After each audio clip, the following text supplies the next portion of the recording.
늘 섬기네. 성삼위일체께 승리한 무리들 다 기쁜 소리 높여서 감사드려.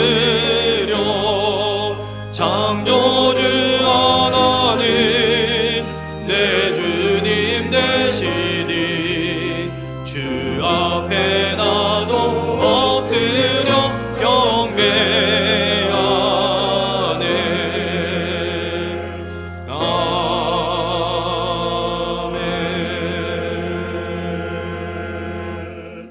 교동문 129번 종려주의 말씀을 교독하겠습니다. 시온에 따라 크게 기뻐할지어다. 보라, 내 왕이 내게 임하시나니 그는 공의로우시며 구원을 베푸시며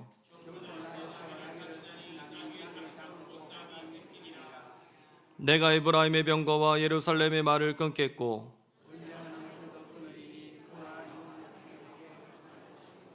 그의 통치는 바다에서 바다까지 이르고 앞에서 가고 뒤에서 따르는 무리가 소리 높여 이르되 주의 이름을 오시는 이여 가장 높은 곳에서 호산나 하더라. 아멘.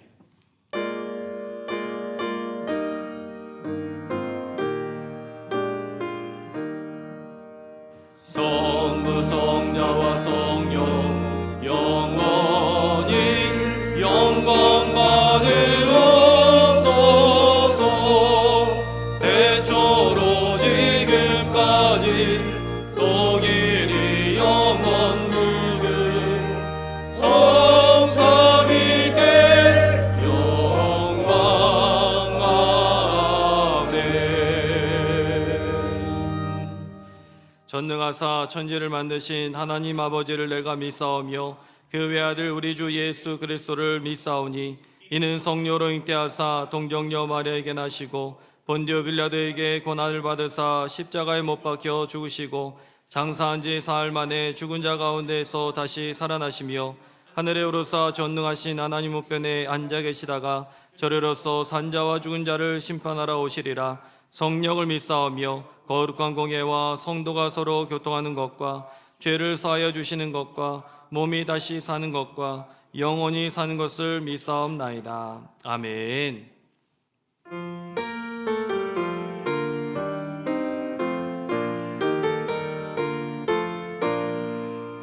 호산나 호산나 나 노래 부른다. 수많은 아이들이 즐거운 노래로 기쁨에 안으시고 복 주신 주님께 온 몸과 마음 들여 주 찬양합니다. 저감남 산길 따라 긴 물이 따르며 그 손엔 종려가지 흔들며 외친다.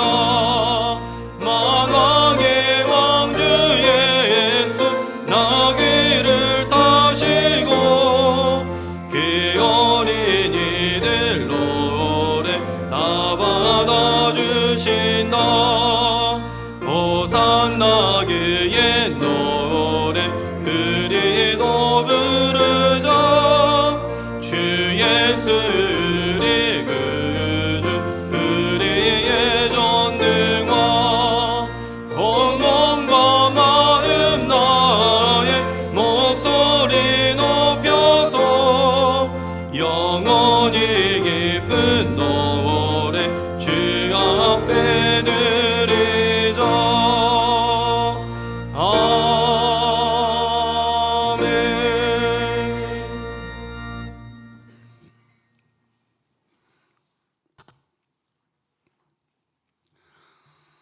거룩하시고 영광 받으시기에 합당하신 하나님 아버지, 오늘 종료주의를 맞이하여 저희를 주님의 전에 불러주시고 함께 예배하게 하시니 감사와 찬송과 영광을 올려드립니다.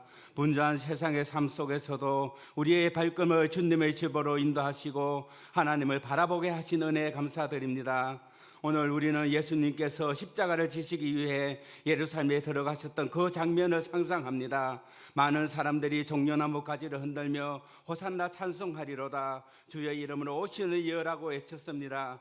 그러나 그 환호는 오래 가지 못했고 사람들의 마음은 변하여 결국 예수님을 십자가에 못 박는 자리까지 나아갔습니다.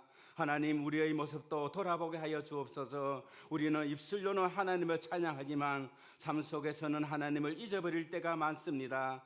예배의 자리에서는 믿음을 고백하지만 세상 속에서는 두려움과 염려 속에 살아갈 때가 많습니다. 주님을 따르겠다고 고백하면서도 자기 십자가를 지기를 주저했던 우리의 연약함을 이 시간 주님 앞에 고백합니다. 우리의 죄와 허물을 용서하여 주시고 예수 그리스도의 십자가 보혈로 우리를 깨끗하게 하여 주시고 우리의 마음도 새롭게 하여 주옵소서. 예수님을 3번씩이나 부인했던 베드로의 돌이켜 회개하던 모습을 들으면서 우리의 신앙이 사람들의 분위기를 따라가는 신앙이 아니라 어떤 상황 속에서도 주님을 끝까지 따르는 참된 믿음이 되게 하옵소서. 고난주간을 시작하는 이 시간 우리의 마음을 더욱 낮추게 하여 주옵소서. 예수님께서 우리를 위해 걸어가신 십자가의 길을 깊이 묵상하게 하시고 그 길이 얼마나 큰 사랑의 길이었는지를 깨닫게 하옵소서. 죄 없으신 주님께서 조롱과 멸시와 고통을 당하시면서도 우리를 위해 십자가 지셨음을 기억하게 하옵소서. 그 십자가의 사랑을 생각할 때 우리의 마음이 다시 뜨거워지게 하시고 우리의 삶의 주인이 예수님의 은혜에 합당한 삶이 되게 하옵소서. 말로만 믿는 신앙이 아니라 삶으로 순종하는 믿음을 허락하여 주옵소서. 이 땅을 긍휼히 여겨주시고 하나님을 경외하는 나라가 되게 하옵소서. 지조달에게 지혜와 공의를 허락하여 주셔서 나라가 바르게 세워지게 하시고 갈등과 분열이 아니라 화해와 회복이 이루어지게 하옵소서. 전쟁의 포악 속에 신음하는 인류가 모든 것을 내려놓으신 주님의 권한을 통해 평화가 이 땅에 이루어지게 하여 주옵소서. 하나님, 우리 신길교회가 십자가의 복음을 붙드는 교회가 되게 하시고 세상 속에서 빛과 소금의 사명을 감당하는 교회가 되게 하옵소서. 서로 사랑하고 서로 세워주는 공동체가 되게 하시고 상처 입은 영혼들이 와서 위로와 회복을 경험하는 교회가 되게 하옵소서. 고통 가운데서도 주님을 따르는 서문화 교회 같은 교회, 그런 교회가 되게 하여 주시옵소서. 특별히 교회의 모든 사역과 기관 위에 하나님께서 함께하여 주옵소서. 섬기는 손길마다 기쁨과 감사가 넘치게 하시고 하나님 나라를 위해 충성되게 쓰임받게 하옵소서. 우리 성도들의 삶을 기억하여 주셔서 육신의 질병으로 고통받는 가운데 있는 성도들에게 치유의 손길을 베풀어 주시고 마음이 낙심한 성도들에게는 하늘의 위로와 평안을 허락하여 주옵소서. 삶의 무거운 짐을 지고 살아가는 성도들에게 새 힘을 허락하여 주옵소서. 이 시간 말씀을 전하시는 목사님 위에 성령의 기름 부음을 더하여 주시옵시고 준비하신 말씀이 능력 있게 선포되게 하시고 그 말씀이 우리의 마음을 깨우며 우리의 삶을 변화시키는 생명의 말씀이 되게 하여 주옵소서. 다음 세대들에게 은혜 더하여 주시고 예친매의 고통당하심을 배우고 깨닫게 하시고 힘들었던 기성세대의 삶이 다음 세대들에게 격함이 되고 인내가 되며 성장의 발판이 되게 하여 주옵소서. 오늘 드리는 우리의 예배를 기쁘게 받아주시고 우리의 찬양과 기도 가운데 성령께서 충만하게 역사하여 주옵소서. 십자가의 길을 걸어가신 우리 예수 그리스도의 이름으로 감사하며 기도드리옵나이다. 아멘. 하늘에 계신 아버지 이름 거룩하사 주님 나라 임하시고 뜻이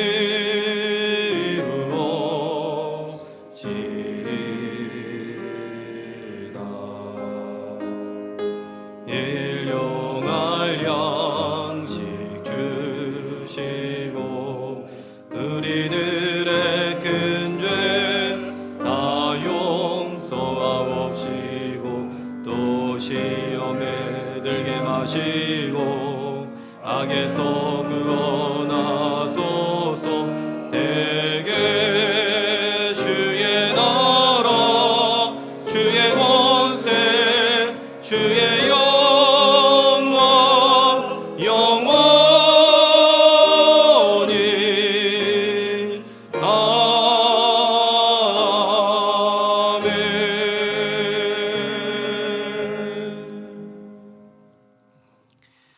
할렐루야. 거룩한 주일입니다. 주님 앞에 나와 예배하실 때에 신령과 진정으로 예배 드리시고 또 주님께서 이 시간 우리에게 은혜와 축복을 내려주시게 될 줄로 믿습니다. 우리 전도자분들에게 서로 인사하도록 하겠습니다. 하나님은 사랑이십니다 라고 서로 인사하도록 하겠습니다.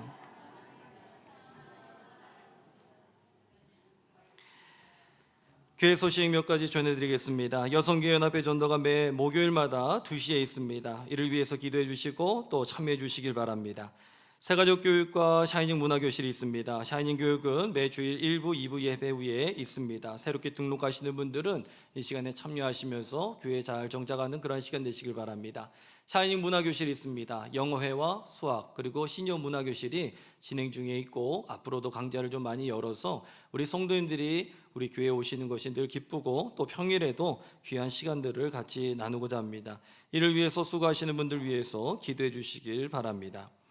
오늘은 종려주일입니다. 예수님을 기쁨으로 맞이하시는 모든 성도님들이 되시길 바랍니다.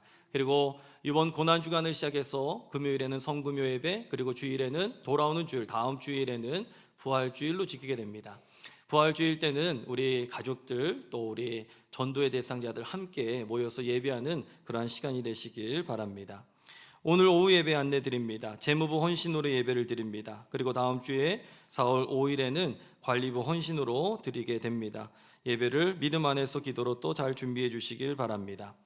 말씀드린 대로 고난주간 특별 새벽 기도에 주보에 보시면 기도 및 특송 순서가 있습니다. 새벽 5시에 예배가 시작이 되는데 4시 50분부터 찬양이 시작이 되겠습니다. 월요일부터 금요일까지만 진행을 하고 그리고 금요일 저녁 8시에는 성금요 성만찬 예배로 그렇게 진행이 됩니다.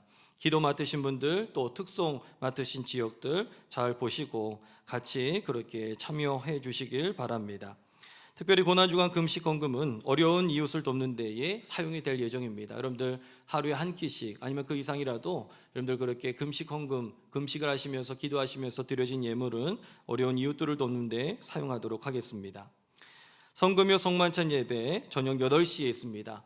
시간 잘 기억하시길 바랍니다. 보통 금요 예배는 8시 반인데 딱 요것만 기억하세요. 8시입니다. 8시에 예배가 있습니다. 이 자리에서 새벽 예배도 이 자리에서 다 예배를 드리도록 하겠습니다. 4월 4일 토요일에는 새벽 예배가 없습니다. 예수님의 완전한 죽으심에 우리가 그렇게 지내고 특별히 그 시간에 기도하기를 원하시는 분들은 교회는 열려 있으니 지하 1층으로 그때는 지하 1층으로 내려가셔서 새벽 기도를 개인적으로 하시길 바랍니다. 그리고 부활절 행사 안내를 드리도록 하겠습니다. 세례식과 그리고 우리 성가대에서는 칸타타를 준비하고 1층에서는 포토존을 좀 설치하면서 부활의 주님과 함께 기쁨을 여러분들 사진으로도 가족별로 속회별로 그렇게 남기시길 바랍니다. 혹시 알아요? 나중에 또 콘테스트를 할 수도 있습니다. 잘 예쁘게 잘 찍으시고 그리고 또 커피 트럭을 작년과 함께 이어서 부릅니다. 그래서 여러분들 전도하기를 원하시는 분들 그렇게 모시고 오시면 그렇게 우리가 쿠폰을 드려서 같이 음료도 나누는 그런 시간을 갖기를 원합니다. 쿠폰은 1인 한 매로 그렇게 한정을 하고 다니는 사람들에게 나눠주시면 안 됩니다. 다니시는 분들은 그냥 구경만 하시라고. 이건 우리 성도님들만 위해서 대신 전도하신 분들도 그렇게 같이 나눌 수 있게 하는 거니까 그렇게 기억을 하시고 막 나눠주시면 단가가 막 올라갑니다.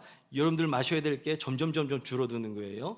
그러니까는 그렇게 잘 아시고 우리는 그거는 커피 트럭이라든지 이런 거는 우리 교회 성도님들을 위해서 부르고 대신 부활란을 들고 전도를 나가려고 합니다. 그래서 그런 일들에 다 동참해 주시길 바랍니다. 여러분들 주보에 사이 보시면 노랗게 봉투가 있는데요. 이 봉투 다음 주 주일에 부활절 예물 드릴 때에 사용하시라고 이번 주에 미리 넣어드렸습니다. 정성껏 믿음 안에서 잘 준비하시고 그렇게 봉헌하시길 바랍니다. 교우 소식을 알려드립니다. 우리 이단내 권사님 오늘 출석하셨습니다. 수술 잘 마치시고 회복하셨는데 이따가 우리 새가족 환영 시간에 잠깐 제가 기도하겠습니다.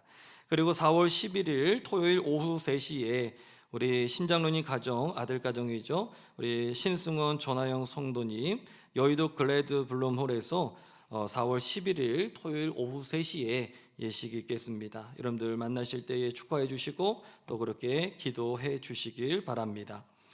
오늘 애찬으로는 김철희 강은미 권사님 가정에서 고 강한주 성도님 6주기를 추모하면서 애찬을 대접해 주십니다. 만나실 때에 감사를 표해 주시길 바랍니다.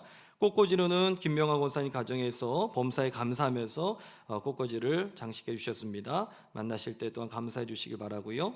어제 우리 교회 대청소가 있었습니다. 청소하면서 점심을 대접해 주신 손길이 있는데 이중호 장로님, 우리 박진희 권사님 가정에서 또 김옥자 권사님 가정에서 점심을 대접해 주셨습니다. 만나실 때 또한 감사를 표해 주시길 바랍니다. 3월 일정들과 4월 일정들 나와 있습니다. 보시고 기도해 주시고 같이 참여해 주시고요. 악기 교실 또 우리 교회에서 오카리나하고 사물놀이가 있습니다. 여러분들 보시고 신앙생활 하시는 데에 기쁜 시간으로 그렇게 참여하시길 바랍니다. 또 수고하시는 분들 위해서도 기도해 주시길 바랍니다. 나머지 사항은 주보를 보시고 기도하시고 같이 참여해 주시길 바랍니다. 이 시간 하나님의 말씀 보겠습니다. 누가복음 19장 28절부터 40절까지 말씀을 봉독하겠습니다. 예수께서 이 말씀을 하시고 예루살렘을 향하여 앞서서 가시더라. 감람원이라 불리는 산 쪽에 있는 벳바게와 베다니에 가까이 가셨을 때에 제자 중 둘을 보내시며 이르시되 너희는 맞은편 마을로 가라. 그래로 들어가면 아직 아무도 타보지 않은 나귀 새끼가 매여 있는 것을 보리니 풀어 끌고 오라. 만일 누가 너희에게 어찌하여 푸느냐 묻거든 말하기를 주가 쓰시겠다 하라 하시매 보내심을 받은 자들이 가서 그 말씀하신 대로 만난지라. 나귀 새끼를 풀 때에 그 임자들이 이르되 어찌하여 나귀 새끼를 푸느냐 대답하되 주께서 쓰시겠다 하고 그것을 예수께로 끌고 와서 자기들의 겉옷을 나귀 새끼 위에 걸쳐놓고 예수를 태우니 가실 때 그들이 자기의 겉옷을 길에 펴더라. 이미 감람산 내리막길에 가까이 오심에 제자의 온 무리가 자기들이 본 바 모든 능한 일로 인하여 기뻐하며 큰 소리로 하나님을 찬양하여 이르되 찬송하리로다. 주의 이름으로 오시는 왕이여 하늘에는 평화여 가장 높은 곳에는 영광이로다 하니 무리 중 어떤 바리새인들이 말하되 선생이여 당신의 제자들을 책망하소서 하거늘 대답하여 이르시되 내가 너희에게 말하노니 만일 이 사람들이 침묵하면 돌들이 소리 지르리라 하시니라. 아멘.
우리 호산나 성관의 찬양에 큰 은혜 받았습니다. 다시 한번 감사의 박수를 드리도록 하겠습니다. 감사합니다.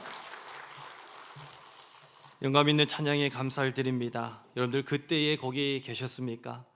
주님의 십자가를 지고 가시는 그 발걸음, 우리의 인생길 가운데 어려움이 있지만 그럼에도 불구하고 예수님이 십자가로 승리하시길 간절히 축원합니다. 제가 영국에 있을 때에 재미난 행렬이 두 가지가 있었습니다.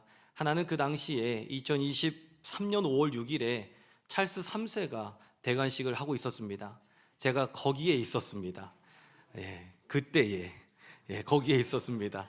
사람들이 얼마나 많이 모여들고 전 세계에서 모여드는지, 근데 그 날을 제가 같이 나가서 좀 보려고 했는데 사람들이 너무 많아서 나갈 수가 없었고, 그 전날에 웨스터민스터 대성당을 미리 다니면서 내일 이렇게 진행이 되겠구나 하면서 다녔던 그런 일이 있었습니다. 얼마나 많은 인파가 있었는지 웬만한 사람들은 들어가지도 못할 정도로 그렇게 있었죠. 그리고 또 하나의 행렬이 있었는데, 그 하나의 행렬은 한번 사진 보여주실까요?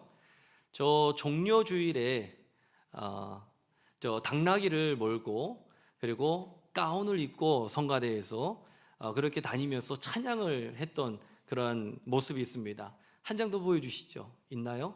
네, 쟤네들 끌고 다녔습니다. 그런데 우리나라는 동물보호법도 있고 아마 좀 어려운 곳 같은데, 런던에서는 저 종려주일 때에 당나귀를 데리고 다니면서 그렇게 찬양하는 교회들, 기독교 국가이다 보니까 그런 일들이 너무나 쉽고 또 그렇게 용인되는 그런 일들도 보게 됩니다. 제가 선택해서 갔던 행렬은 바로 저 행렬이었습니다. 종려주일에 당나귀를 끌고, 저기 사진은 안 남지만 저도 성가대 가운을 입고 다니면서 찬양을 부르면서 그렇게 다녔던 그런 일들이 있었습니다. 세상의 화려한 행렬 대신에 저는 여기에서 예배를 드리고, 물론 제 신분이 하는 일이 목사이다 보니 그럴 수밖에 없었지만, 세상의 화려한 행렬 대관식은 사람이 많고 굳이 제가 갈 이유도 없었습니다. 그러나 예배의 자리에는 사람들이 지금 영국에 많지 않습니다. 그리고 영국 사람들 보기에는 제가 이방인이지만 환대하는 그런 모습들도 볼 수가 있었습니다. 예수님은 바로 그 나귀를 타시고 예루살렘에 입성하셨습니다. 진정한 왕이셨고, 사람들은 호산나 다윗의 자손이요 찬송을 하리로다라고 외쳤던 그런 모습을 보게 됩니다. 나귀를 타셨다는 것은 겸손을 상징하죠. 겸손의 왕으로 오셨습니다. 사람들은 성경의 말씀 보면 겉옷을 펴고 길에다가 그 겉옷을 내려놓고 그렇게 하나님을 찬양합니다. 그리고 예수님을 찬양하죠. 나귀도 열심히 일하고 있습니다. 그런데 오늘 본문을 보면서 우리가 깨달을 수 있는 것, 우리가 느껴야 되는 것은 무엇이냐? 바로 우리는 누구의 길을 따라가고 있는지에 대한 것을 우리에게 질문하고 있습니다. 그 길은 고난과 십자가의 길이었습니다. 그 길을 우리가 가고 있느냐라는 거예요. 그 길을 예수님은 가셨고 제자들도 따라갔습니다. 제자들은 예수님을 만나면서 인생이 변화가 되었죠. 십자가의 길이었지만 그것이 생명의 길이었다라는 것을 우리는 깨닫게 됩니다. 패배자의 길인 것 같지만 승리자의 길이다라는 것이죠. 예수님은 죽음과 죄를 정복하셨습니다. 그 길을 택하면 우리도 승리자가 되게 될 줄로 믿습니다. 그러나 보기에는 패배자 같아서 사람들은 이 길을 돌아서 다른 길을 걸어갈 때가 있다라는 것이죠. 오늘 말씀은요, 누가라는 이 사람의 눈을 통해서 우리에게 보여주고 있는 복음을 우리에게 지금 말해주고 있습니다. 2026년도 종려주일을 맞이하여서 오늘 예수님을 따라 우리의 인생길도 발걸음을 따라 나서시는 저 여러분들의 삶이 되시길 간절히 축원합니다. 첫 번째는요, 확신 있는 사람을 따르라라는 겁니다. 확신 있는 사람을 따르라. 성경을 보시면 성경 저자의 생각들이 조금은 알 수가 있습니다. 오늘 말씀 28절에 보시면 예루살렘을 향하여 앞서서 가시더라라고 이야기하고 있습니다. 누가는요 지금 방향이 정확합니다. 예루살렘을 향하여서 가고 있다라고 이야기하죠. 어디에서 왔는지 어딜 가는지를 분명히 알고 있습니다. 그래서 29절에 보시면 감람원이라고 불리는 산 쪽에 있는 벳바게와 베다니에 가까이 가셨다라고 정확하게 기록하고 있습니다. 그런데 마태복음에 보시면 마태복음 21장 1절에 뭐라고 얘기하냐면 그들이 예루살렘에 가까이 가서, 그러니까 예루살렘에 가까이 가서 어디쯤 왔는지도 잘 몰라요. 그냥 가까이 갔다라고, 목적도 약간 애매하죠. 게다가 마태복음에 보시면 감람산 벳바게만 이야기를 하고 있습니다. 지리적으로 보면 베다니, 벳박에, 예루살렘 이렇게 순서가 됩니다. 누가복음을 보시면 여행자의 눈으로 그렇게 기록이 되어 있습니다. 그래서 지리적, 시간적인 순서가 그렇게 나와 있는 것들을 볼 수가 있다는 것이죠. 베다니는 예루살렘 외곽 마을이고 가장 먼저 보입니다. 그 다음에 벳박에는 감람산 기슭에 있는 작은 마을이고 베다니와 예루살렘 사이에 있죠. 누가복음은 이 벳박에도 이야기하고 베다니도 지금 이야기를 하고 있습니다. 이것은 마치 뭐하고 똑같느냐 하면 우리가 어디쯤 왔어? 라고 이야기했었을 때에 우리 동네에 지하철을 타고 왔었을 때에 보라매 역과 신풍역 사이에 있어 라고 이야기하는 거하고 똑같다는 겁니다. 그 이야기를 지금 누가는 다 이야기를 하고 있어요. 베다니, 벳박에, 예루살렘. 즉 우리가 더 쉽게 이야기하면 서울, 대전, 대구, 부산 어떻게 합니까? 찍고 다시 돌아가는 거죠. 우리는 서울, 대전 하면은 그 다음에 대구, 부산이 나오겠구나라고 생각합니다. 우리가 보라매역 다음에 신풍역이라는 거 생각하죠. 그래서 우리가 어디쯤 있는지를 잘 알게 됩니다. 그 이야기를 하고 있는 겁니다. 누가는 아주 세밀하게 이야기하고 있죠. 그런데 반대로 마태는요, 예루살렘 가까이라고 이야기하면서 도대체 어디쯤 왔는지 잘 모릅니다. 그런데 여기에서 감람산 벳박에라고 또 하나를 빼놓고 있죠. 빼놓은 게 뭡니까? 베다니입니다. 왜 빼놨을까요? 왜 베다니는 빼놨을까요? 여기 보시면 이 유대인들을 아마 신경 썼던 것 같습니다. 벳박에는 예루살렘 성전 경계에 맞닿아 있고 그냥 예루살렘이라고 보시면 됩니다. 유대인들에게는 인정받는 장소이고 그냥 중요한 장소입니다. 반대로 베다니는 가난한 동네였고 그저 그런 동네였습니다. 고통받는 이들이 서로를 돌보며 살았던 곳이었지만 유대인들의 눈으로 보면 베다니는 그저 그런 장소. 그래서 마태복음은 유대인들을 중심으로 썼기 때문에 마태복음에는 베다니가 빠져 있고 누가복음에는 이방인들 중심으로 썼기 때문에 베다니가 들어가 있습니다. 연약한 자들을 위해서 마음으로 품고 그렇게 복음을 전했던 사람이 누가였죠. 그래서 그렇게 지금 이야기를 하고 있습니다. 이 누가복음에 보시면 이 베다니에서 예수님께서 승천하셨다라고 또 기록하고 있습니다. 다른 복음서하고는 조금 다르죠. 어쨌든 마태에게는 입성 전에, 예루살렘 입성 전에 마지막 관문이었던 벳박에가 중요했던 것으로 판단이 됩니다. 이 벳박에는요, 이것은 헬라어로 바이트라고 이야기하고 박에, 이것은 파게라고 이야기하는데 그 뜻은 뭐냐면 설익은 무화과 나무의 집이다 라는 뜻이 벳박에에 담겨 있는 겁니다. 바이트 파게라고 이야기하죠. 이것은 여기에는 무화과 나무가 많았지만 이 지역의 특성상 열매가 늦게 있거나 품질이 안 좋아서 설익었다라고 이야기합니다. 이것은 탈무드에 보면 예루살렘 성의 거룩한 경계가 끝나는 지점입니다. 그래서 그냥 예루살렘으로 그냥 보는 지역이었죠. 즉 이것은 어떤 곳이었느냐? 종교적인 마지노선이었다는 겁니다. 여기까지가 인정되는 곳, 바로 그것이 이 벳박에라는 것이죠.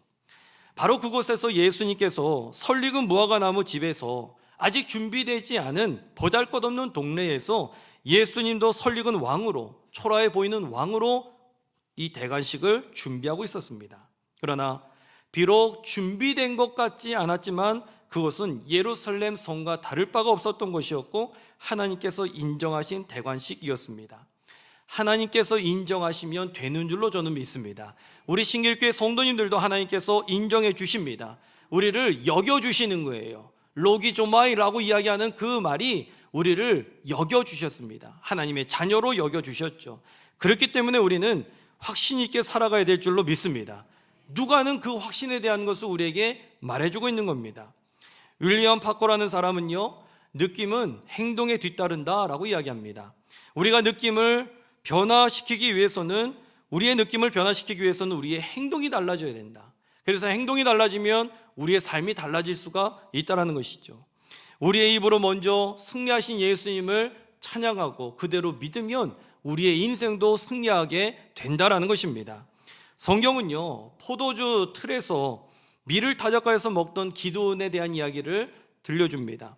포도주 틀은요, 비좁은 곳이었습니다. 밀은 넓은 곳에서 타작을 해야 됩니다. 그런데 비좁은 곳에서 지금 이 타작을 하면서 먹고 살았다. 이 뜻은 먹고 살기 위해서 무서운 가운데에서도 그렇게 지냈다라는 거예요. 그런 겁쟁이, 그런 두려움이 많았던 기드온을 천사가 나타나서 뭐라고 얘기합니까? 큰 용사요라고 이야기합니다.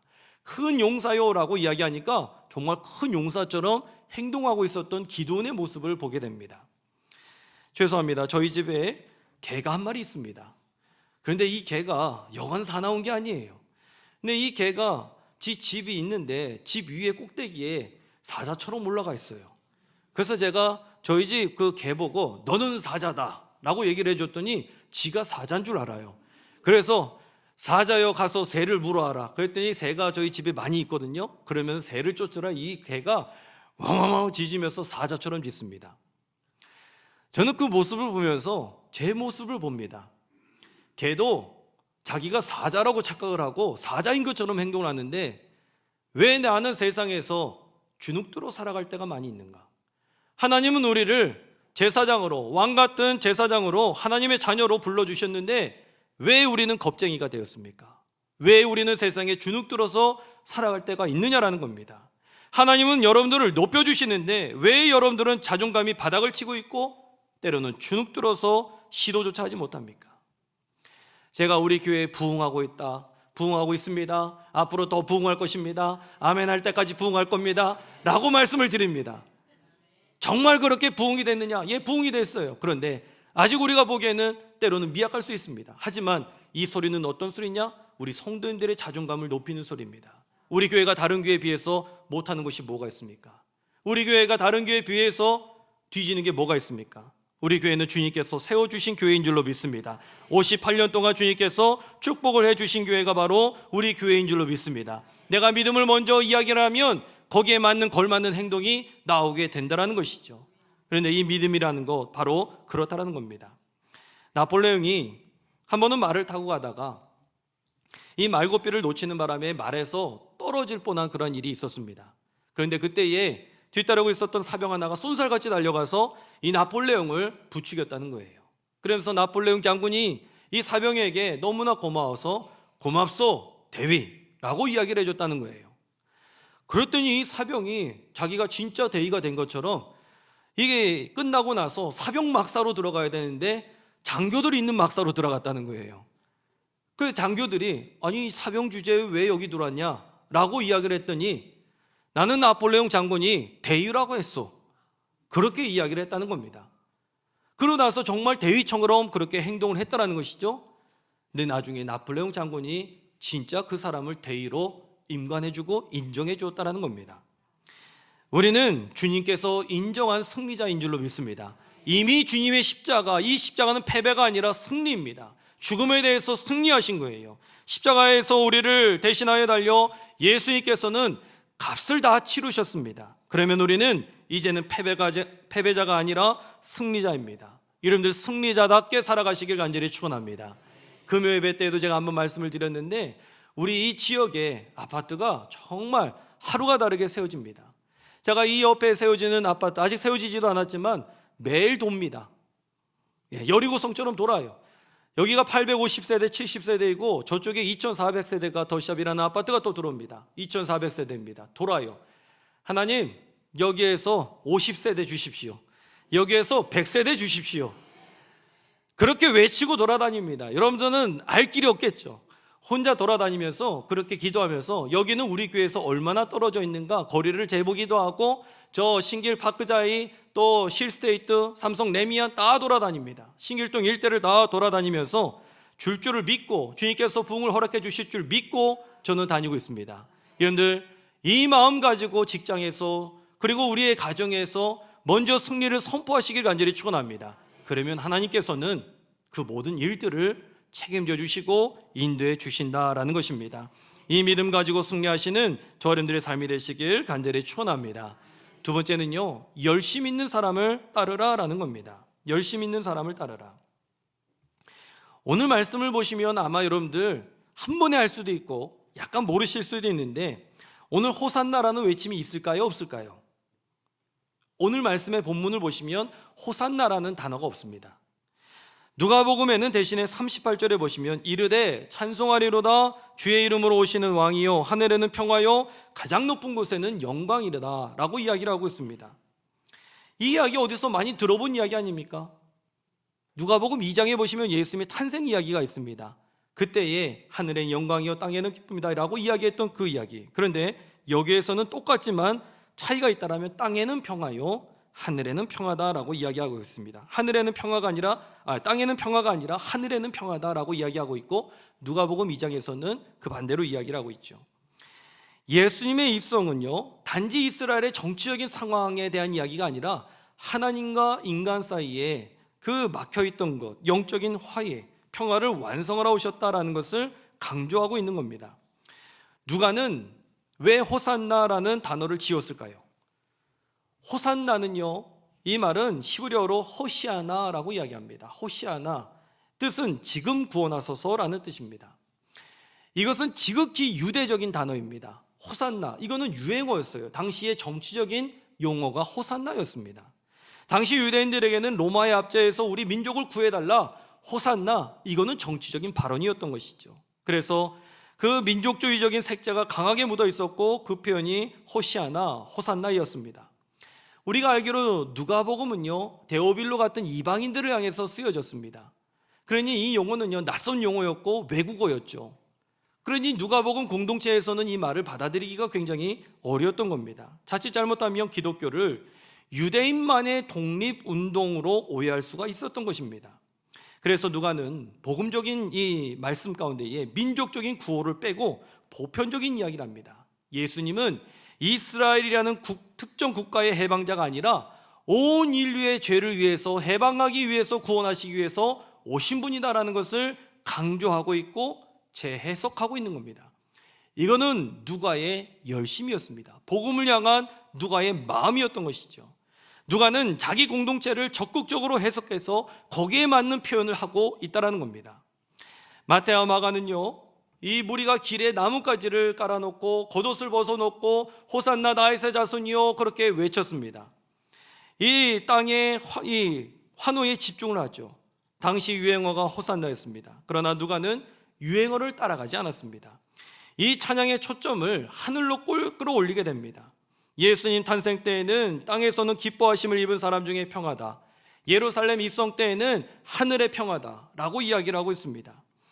누가는 지금 예수님께서 예루살렘에 들어가시는 그 이유가 지상에서 칼을 휘둘러서 평화를 이루는 것이 아니라 주님께서 이루어 주셔야 될 평화, 하나님과 인간 사이에 맡긴담을 허무는 영적인 평화가 하늘에서부터 먼저 이루어져야 된다는 것을 강조하고 있는 겁니다. 그러면서 누가는 자신의 상황에 맞게 그 말씀을 해석하면서 호산나라는 이름 대신에 평화에 대한 이야기를 하고 있다는 것이죠.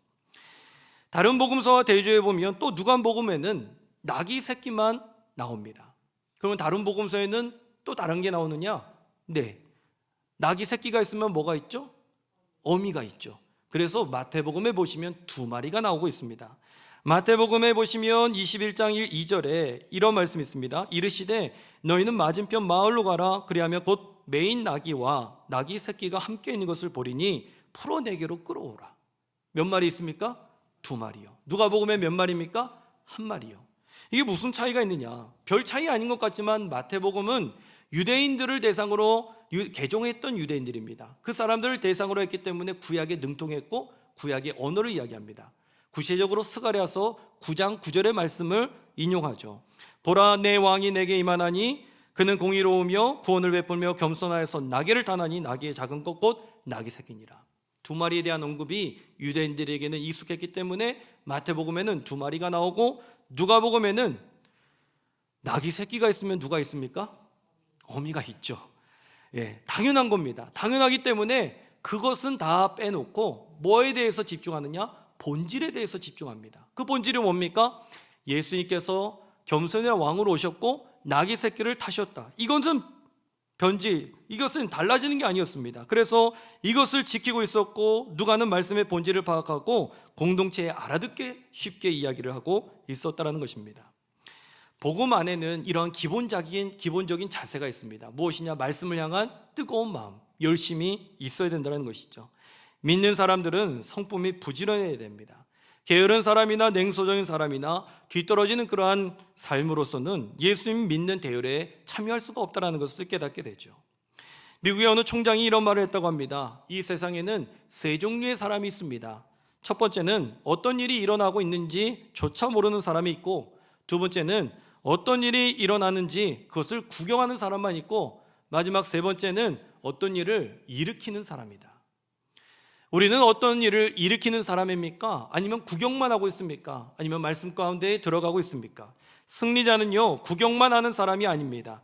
열심히 일을 만들고 창조적으로 살아가는 사람만이 승자가 될 수 있는 줄로 믿습니다. 그 은혜를 누리시길 간절히 축원합니다. 현대 선교의 아버지라고 불리는 윌리엄 캐리라는 분이 있습니다. 이 사람은 원래 구두 수송공이었습니다. 그는 천재적인 지능을 가진 사람은 아니었지만 스스로에 대해서 이렇게 평가합니다. 나는 그저 끈기 있게 노력하는 사람일 뿐이다. 어떤 일에는 끝까지 밀어붙이는 것, 이것이 나의 유일한 재능이다. 그는 구두를 고치면서 옆에 성경을 펴놓고 독학으로 7개 국어를 익혔다는 겁니다. 그 지독한 부지런함, 결국 인도의 수많은 영혼을 깨우는 밑거름이 되었다는 것이죠. 부지런한 것은 생명을 살리는 그 역할도 감당하게 된다는 겁니다. 하나님은 대단한 천재를 쓰시는 것이 아니라 맡겨진 자리에서 묵묵히 구두를 고치며 하늘의 소망을 품는 부지런한 사람을 통해서 일하셨습니다. 저는 그 사람들이 우리 신길 감리교회 성도님들인 줄로 믿습니다. 그래서 부지런히 살아가시고 믿음 가운데서 살아가시면서 영혼을 구원해 내시는 저 어른들의 삶이 되시길 간절히 축원합니다. 마지막은요, 계산 분명히 하는 사람을 따르라. 계산 분명히 하는 사람을 따르라라는 겁니다. 어떤 사람들은 계산이 좀 미적미적됩니다. 한번 밥을 사주면 한번 사줘야 되는데 싹 입 딱 씻어버려요. 그게 아니죠. 한번 사줬으면 나도 한번 사줘야 되는 거죠. 믿는 사람들은 계산이 분명한 사람들이어야 됩니다. 계산이 분명하다는 뉘앙스가 조금 딱딱하긴 하지만 그렇습니다. 계산이 분명한 사람들은 어떤 사람들이냐? 은혜를 아는 사람들이에요. 나 같은 죄인을 주님께서 구원해 주셨는데 이 은혜가 너무나 감격스럽고, 그래서 인생을 살아갈 때 감사와 은혜와 감격으로 살아갑니다. 내가 이렇게 살아갈 수 없는 사람인데 하나님의 은혜로 살았다. 하나님의 공로를 인정하고 나는 죄인이다라는 것을 고백하는 계산이 분명한 사람들. 누가는요 37절에 보시면 이렇게 말씀합니다. 이미 감람산 내리막길에 가까이 오심에 제자의 온 무리가 자기들이 본 바 모든 능한 일로 인하여 기뻐하며 큰 소리로 하나님을 찬양하여 라고 이야기합니다. 다른 말씀하고 다른 복음서하고의 차이를 여러분들 보셨는지 모르겠지만 호산나 다윗의 자손이여 라고 외쳤던 사람은 마태복음에 보시면 무리였습니다. 군중이었어요. 그러나 누가복음에 보는 말씀에 보면 제자들이라고 이야기하고 있습니다. 제자의 큰 무리다라고 이야기합니다. 누가는 제자의 온 무리라라고 이야기하면서 단순히 호산나 외친 사람이 군중이 아니라 거기에서 제자들이 책임 있는 고백이 지금 여기에 담겨 있다는 것을 이야기하고 있습니다. 예수님을 따르고 그분의 기적을 목격했던 제자들의 책임적인 자세에 대한 것을 이야기하죠. 정확합니다. 누가는 그냥 대충이 아니라 누가 지금 거기에서 찬양하고 있었는지, 누가는 예수를 십자가에 못 박으라고 외치는 군중과 여기서 찬양하는 이 제자를 구별하고 있습니다. 호산나라는 이 유행어 같은 외침보다 예수님이 행하신 모든 능한 일을 기억하면서 드리는 제자들의 진심 어린 찬양을 지금 알고 있고 드러내고 있다는 겁니다. 누가는 우리에게 묻고 있습니다. 군중처럼 호산나 다윗의 자손이여 라고 외치는 사람인지, 아니면 진심 어린 찬양으로 지금 했던 제자들인지를 우리에게 물어보고 있다는 것입니다. 예수님이 내 삶에 했던 일들을 기억하면서 하늘의 평화를 선포하시길 간절히 축원합니다. 누가의 눈으로 말씀을 보면 정확합니다. 냉철해요. 때로는 철두철미한 것 같습니다. 바늘로 찔러도 피 한 방울 안 날 것 같은 사람의 모습입니다. 그러나 그 심성은 겸손하고 낮은 마음이 있어서 고아와 과부와 나그네를 대상으로, 이방인을 대상으로 따뜻한 마음을 가지고 복음을 전했던 사람이었습니다. 그의 계산법으로 보자면 제자와 무리를 구분하고 구별하고 있다는 것이죠. 누가의 관점으로 보면 우리도 계산이 정확해야 됩니다. 하나님도 계산이 정확하셨습니다. 왜 그러냐면 하나님께서 예수님 탄생에 개입을 하셔서 요셉의 혈통이 아니라 동정녀의 몸으로, 그래서 동정녀의 몸에서 태어나게 하셨습니다. 하나님의 계산에는 혼합이나 애매한 것이 없었습니다. 그래서 이것이 성령으로 잉태한 것이다라는 것을 증거하는 것이죠.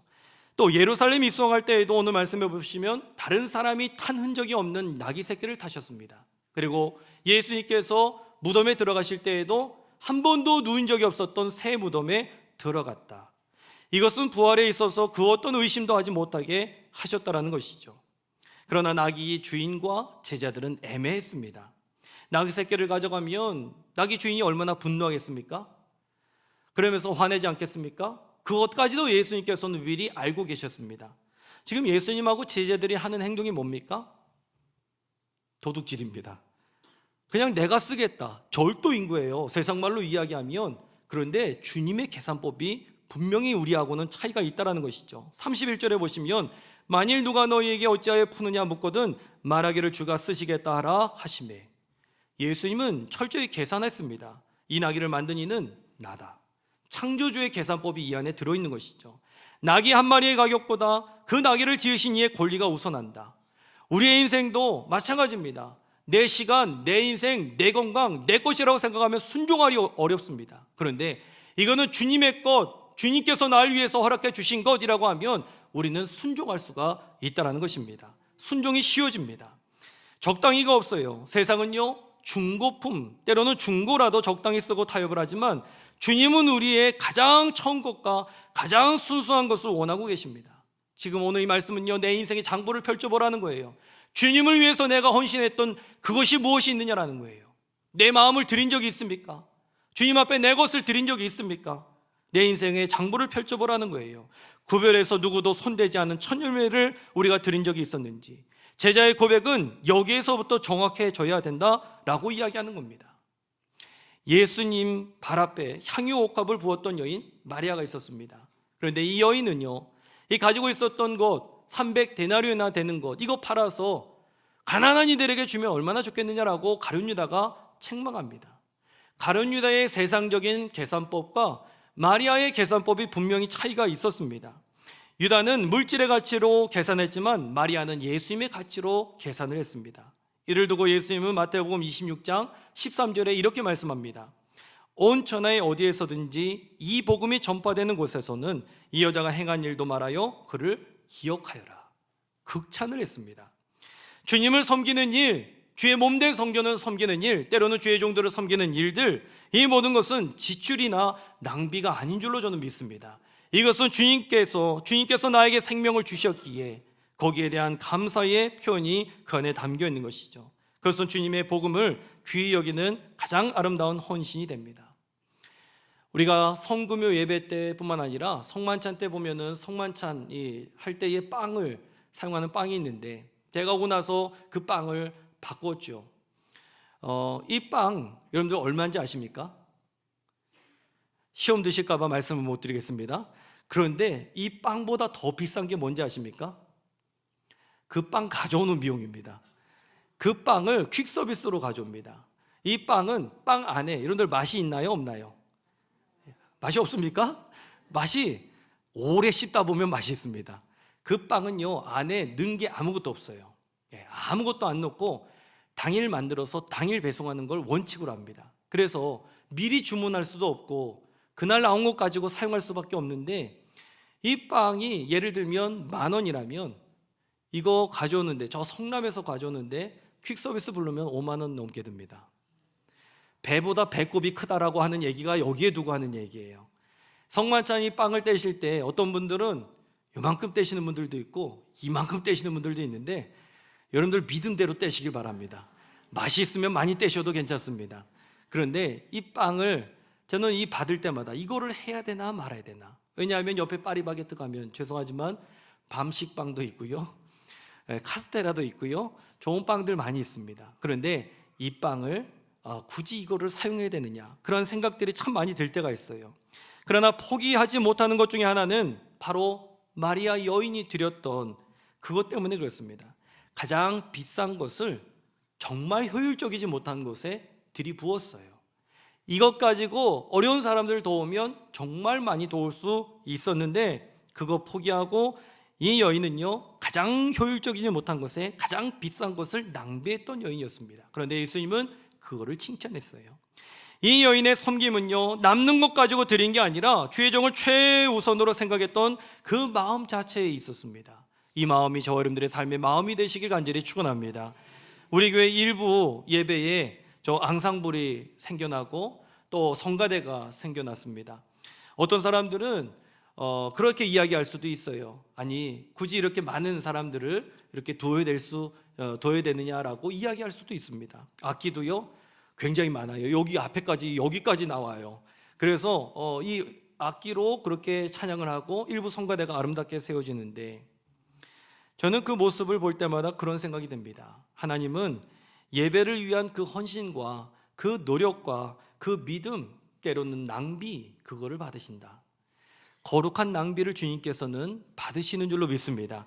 하나님의 계산은 우리의 계산과 다릅니다. 그러나 하나님의 분명한 계산법이 있다라는 거예요. 하나님의 계산에 들어가 있는 저와 여러분들의 삶이 되셔서 이 세상을 살아갈 때에 힘있게 살아가시고 또 믿음으로 살아가시고 열정으로 살아가시는 주의 백성들이 다 되시길 간절히 축원합니다.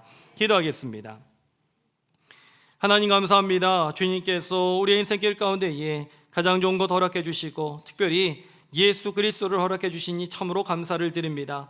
예수님께서 예루살렘에 입성하십니다. 호산나 다윗의 자손이여 외쳤던 그 무리들, 하지만 오늘 누가복음에 보시는 이 말씀에 아버지 우리에게 평하다라고 이야기하시는 누가의 이야기를 우리가 듣게 됩니다.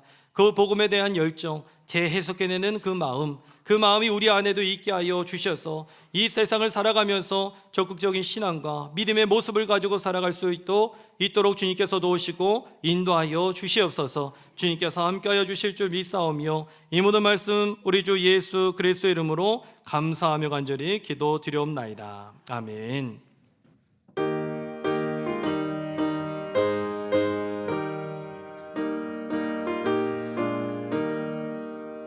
생명의 주여 멸류관 받으시옵소서. 날 위해 쓰신 가시관 나 기억합니다. 저 겟세마네 기도를 늘 기억하게 하시고 그 십자가의 은혜로 날 인도하소서. 늦었던 무덤 내게도 보이시옵소서. 잠드신 동안 천사가 굳게 지키었네.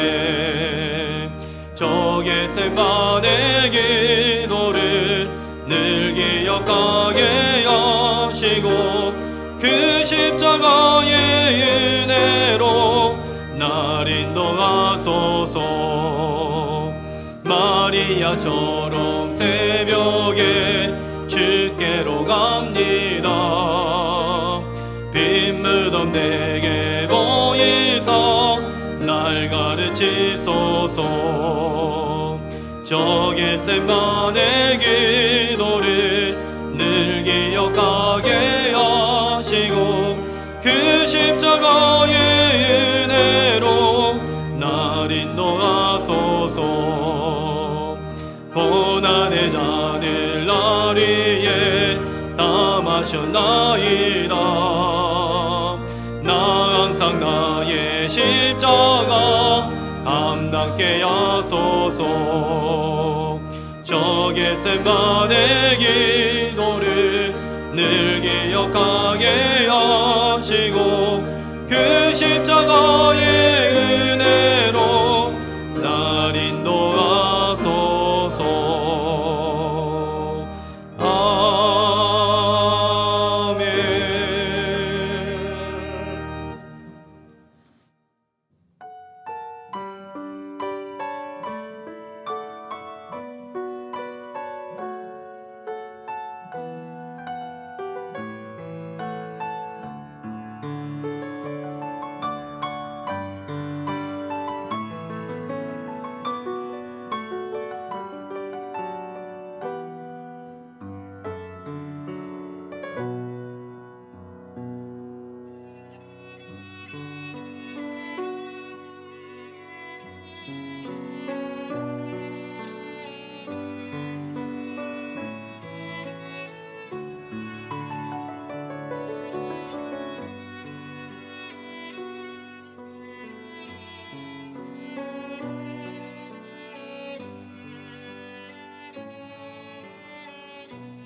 우리 자리에서 일어나시겠습니다.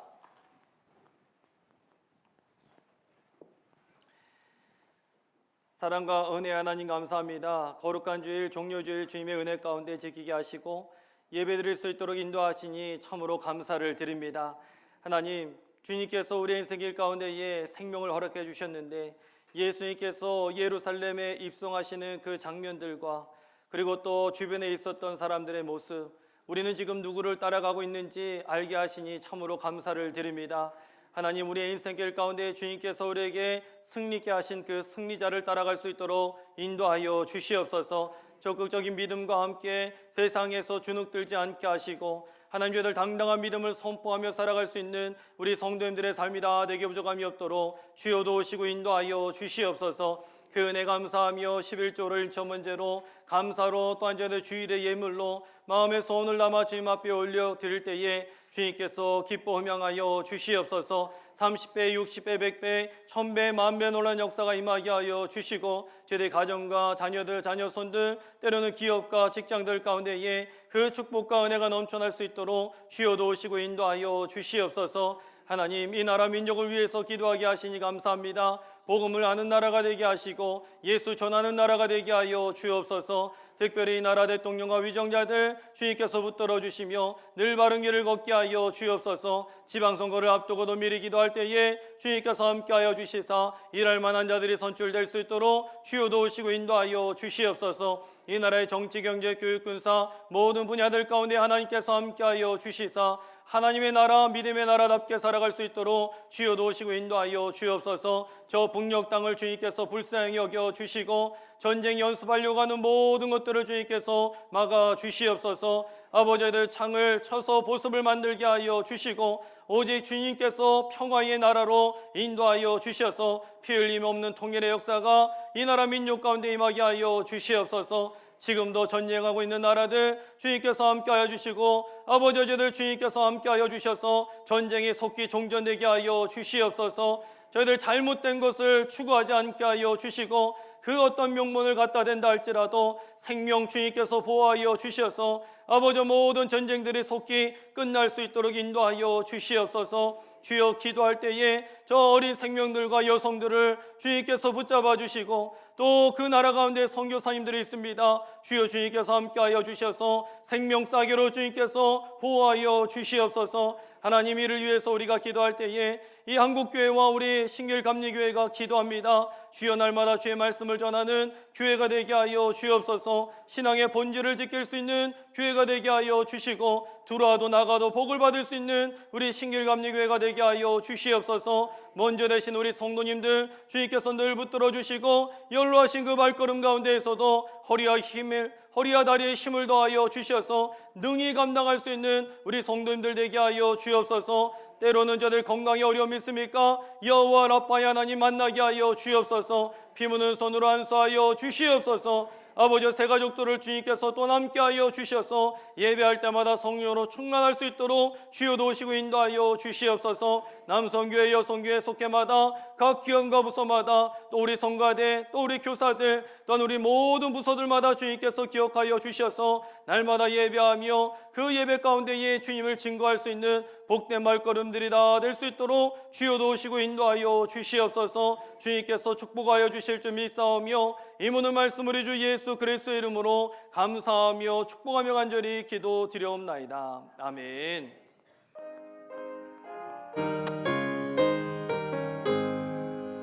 만복에게 넌 하나님 온 백성 찬송 드리고 저천사여 찬송하세. 찬송 성부 성자 성령 아멘.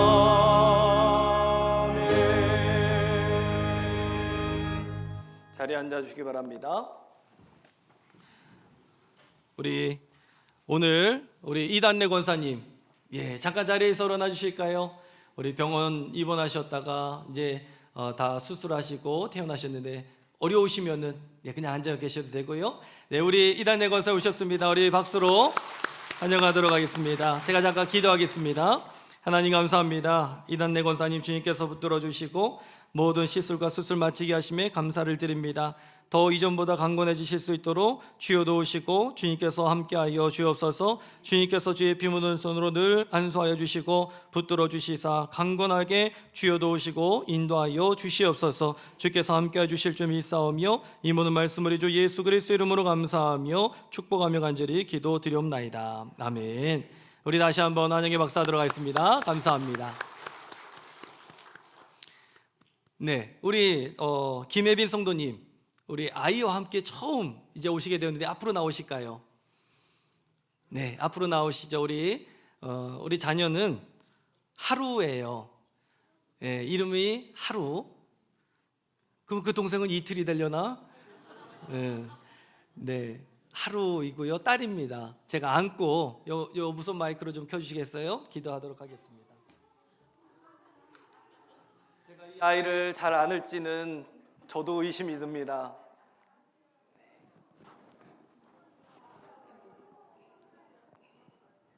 저도 아빠였습니다. 네, 기도하겠습니다. 하나님, 우리 하루 주님께서 축복하시고 오늘 주임조에 나오게 하심에 감사합니다. 이 아이를 주님께서 복되게 하여 주셔서 인생 살아가면서 만남의 축복을 더하여 주시고 어딜 가든지 주님께서 품어 안아주시는 믿음의 딸 되게 하여 주옵소서. 건강하게 무럭무럭 자랄 수 있도록 인도하여 주시고 키가 지혜가 자랄 수 있도록 인도하여 주시며 그동안 수고한 우리 엄마 아빠에게도 주님께서 함께하여 주셔서 날마다 믿음으로 승리하는 발걸음 될 수 있도록 주여 도우시고 인도하여 주옵소서. 두보라 같은 여인 되게 하여 주시고 한나 같은 여인 되게 하여 주셔서 믿음의 자녀가 되게 하시고 어딜 가든지 주님께서 안전하게 보호하여 주시옵소서. 주님께서 축복하여 주실 줄 믿사오며 이 모든 말씀 우리 주 예수 그리스도 이름으로 감사하며 축복하며 간절히 기도드리옵나이다. 아멘. 감사합니다.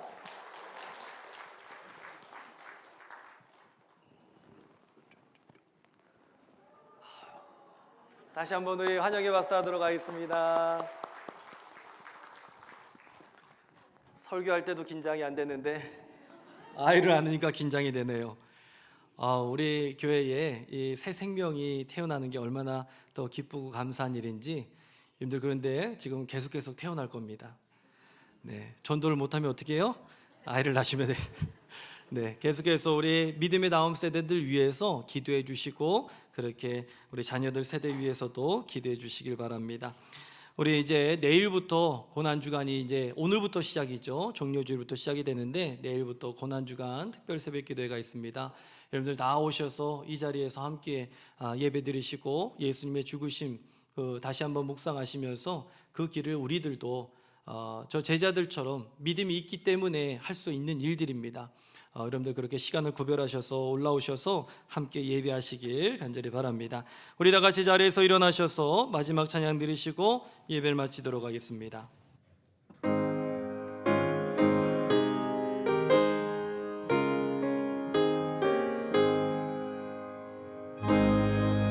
주 예수를 더욱 사랑 엎드려 비는 말 들으소서. 내 진정 소원이 내 구주 예수를 더욱 사랑 더욱 사랑.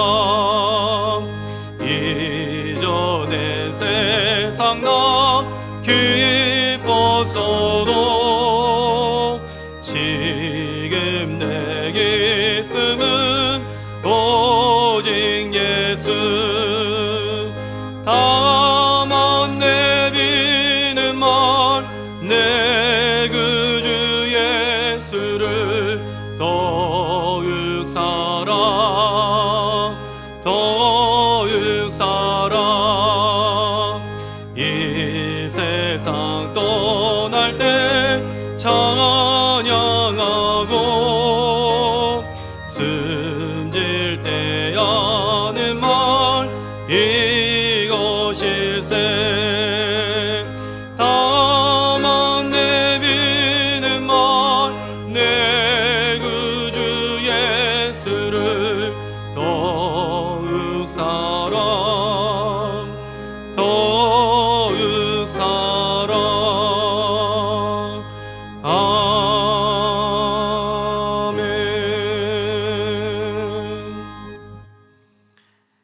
이제는 하늘에는 평화요 가장 높은 곳에는 영광이로다.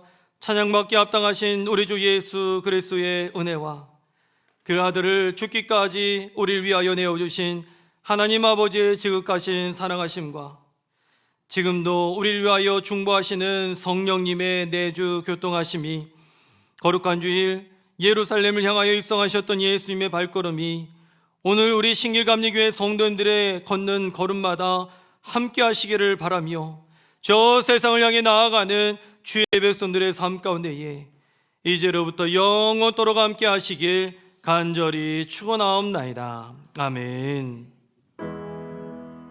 좋으신